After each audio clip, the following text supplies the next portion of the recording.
മീഡിയയോടൊപ്പം ആയിരിക്കുന്നത് യുവവേദിയിലെ മുഖ്യ പ്രാസംഗികനായ Reverend father Alexander James കുര്യനച്ചനാണ്. അച്ഛൻ ഇവിടത്തേക്ക് ആദ്യമായിട്ടാണോ വരുന്നത് അതോ ഫസ്റ്റ് ടൈമാണ്? യുവവേദിയിലെ സ്പീക്കറായിട്ടാണ് എത്തിയത്. ഇന്ന് നല്ല മെസ്സേജുകളൊക്കെ നൽകി. അപ്പോൾ എന്താണ് പറയാനായിട്ടുള്ളത്? ഞാൻ ലാസ്റ്റ് ടൈം മാരാമൺ കൺവെൻഷനിൽ വരുന്നത് 1977 15 വയസ്സുള്ളപ്പോൾ.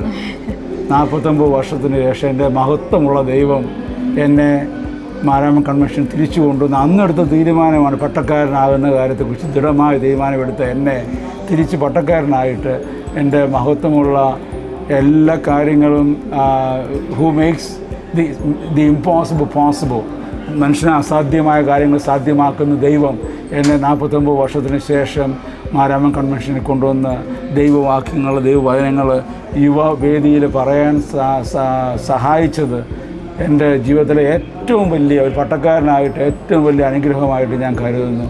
എന്നെ കേട്ട എല്ലാ യുവാക്കളും ദൈവത്തിലോട്ട് തിരിഞ്ഞ് ദൈവത്തെ മുറുകെ പിടിച്ചുകൊണ്ട് ജീവിതത്തിലുണ്ടായ പ്രയാസങ്ങളും കഷ്ടപ്പാടുകളും തെറ്റുകളും തിരുത്തി റിപ്പൻറ്റ് ചെയ്ത് ദൈവവുമായിട്ട് റീകണക്ഷൻ ഉണ്ടായിക്കഴിഞ്ഞു കഴിഞ്ഞാൽ അവരുടെ ഭാവി നമ്മളെ പിടിച്ചാൽ നിൽക്കാത്ത ദൈവം നമ്മളെ അനുഗ്രഹിക്കും. അവരെ അങ്ങനെ അനുഗ്രഹിക്കട്ടെ എന്ന് ഞാൻ പ്രാർത്ഥിക്കുന്നു.